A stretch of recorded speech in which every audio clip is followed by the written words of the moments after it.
I'ma keep it a bean. Stick to the script, every scene. This from last year, but they clean. Say to say, I'ma take something else, but it's a winning team. Charlie Sheen, fam gang, the regime.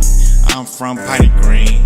What's good, Shellitronnn here with the most smoke, no joke, and I'm back again with a brand new video, and I'm gonna keep it a Bowberry biscuit. My video last night going over the second preseason game between the Panthers and the Bills, I watched it again and I realized it really did focus on a lot of negatives, or mainly it focused on Taylor Heinicke. And although I did mention some of the positives I saw in the game on my Twitter while I was live tweeting the game, that's twitter.com/Shellitronnn, but I realized that I didn't really focus on those in the video. So I want to make another video right now to talk about more of those things, and you can probably guess this might be a little shorter because it wasn't a whole lot going on, but there are some things that we should talk about, some of the positives that we should be kind of happy about looking at. But before I do, I want to go ahead and mention that we do have a new sponsor for the channel, sportscaster.com. Now you may have noticed in the bottom left-hand corner of the screen, sometimes some of my social media pops up there, and you may have noticed a site called Sportscaster come up there as well. I'm thinking to yourself, what is Sportscaster? Sportscaster is a live streaming service that focuses on sports. It's right in the name, sports,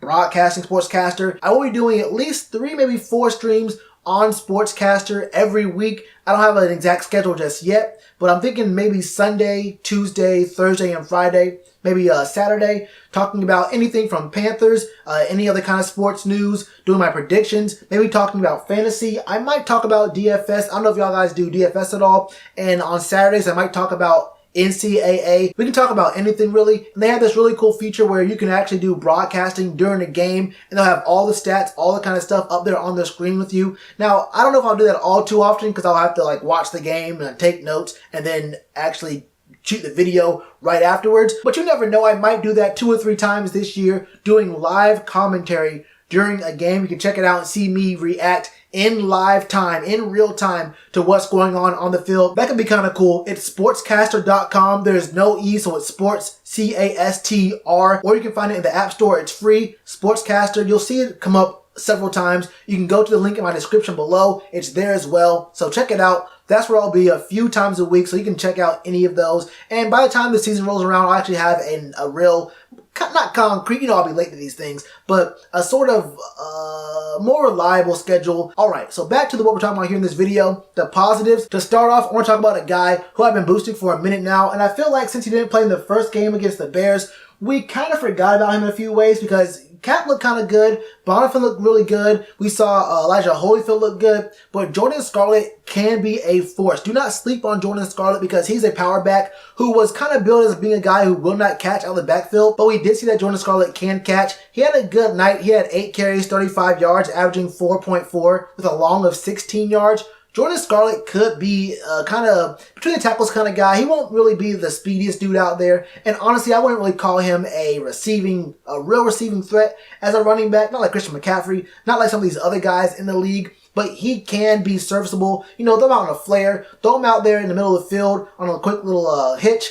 He can do a lot of things out there that get him out into open space, and he can be a force there. But he is really more of a bowling ball kind of guy. And I think it's going to be a really, really strong battle between him, Elijah Holyfield, Bonifant. Bonifant actually was doing really good too in both the running game and the catching game. I think he led all receivers on the team with 4 receptions last night. He had 32 yards through the air. So, I mean, we have a lot of really good candidates for being the backup to Christian McCaffrey this year. I would not be surprised if we saw some of these guys, or at least one of these guys, on the practice squad to start off the season, because there are some guys we really, really should not want to let go of. And we can try to read into all the post-game interviews and what the writers are talking about and the tweets and whatnot, but I think the biggest indicator for who's next up will be who the team puts in after the starters come out next week versus the Patriots. I really want to see who comes in the third quarter after all the starters are out. I gotta see which running back gets the nod there. We have a lot of guys there. It's going to be a really, really hard decision for the coaching staff.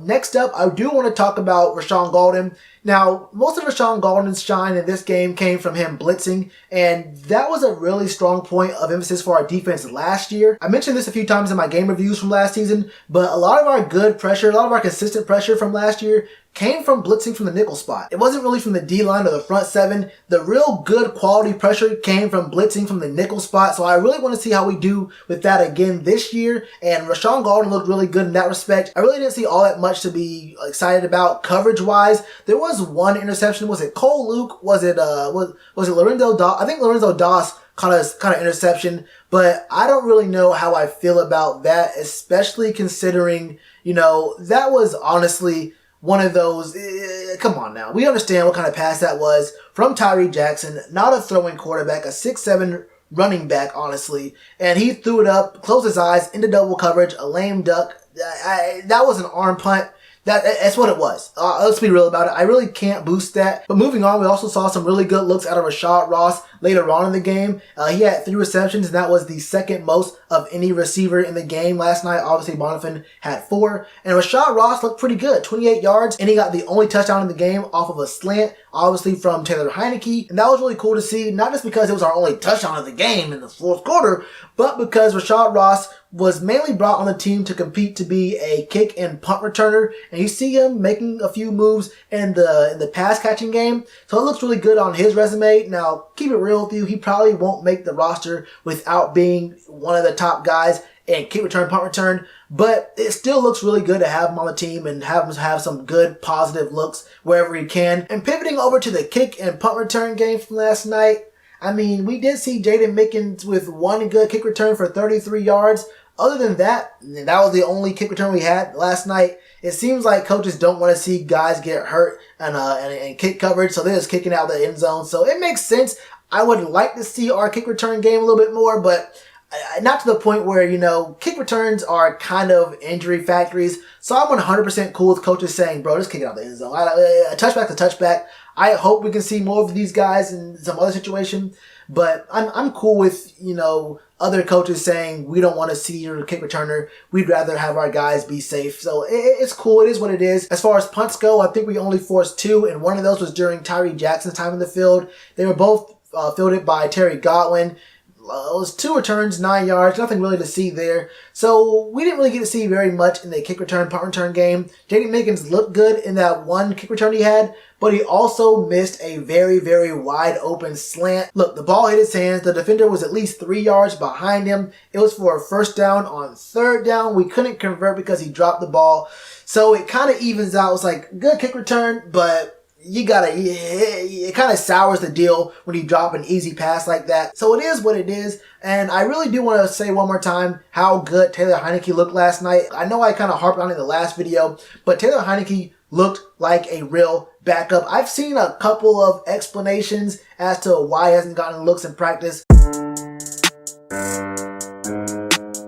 He looked even more comfortable than Kyle Allen did in that first game against the Bears, which I did mention in that first video that Kyle Allen looked very comfortable. He looked very poised. He looked really ready. We have to understand that, of course, the preseason isn't the end-all, be-all. Your record doesn't really matter, and there are things that you have to work on. We're not looking at these guys as, being failures or Hall of Famers based off the preseason, but you are allowed to make judgments. You are allowed to start to say, okay, this needs work. This right here needs more work than that. And that looks pretty good. That looks pretty developed. What we're seeing from him right here, it's not about wins and losses. It's how you win and how you lose. If you lose and you look really bad, that's bad. But if you lose the game, but you look really good, you see guys working hard, you see guys doing their job, you see guys actually making the right plays and making the right moves, then that's all right with me. That's all right with me. But what I saw last night was a lot of not really good things, which is why I had to make this whole video talking about mainly positives. I did get a little bit negative there for a second, but for the most part in this video, we were talking about the positive things that we saw. And I think that Taylor Heinicke, there's no other way of putting it, Taylor Heinicke was easily the most positive thing we saw on the field. Joey Sly, of course. My guy, Joey Sly. Look, Joey Sly, get us that third rounder. But Taylor Heinicke will probably not make the team, even though he's been the best backup quarterback on the field so far. And that's easily.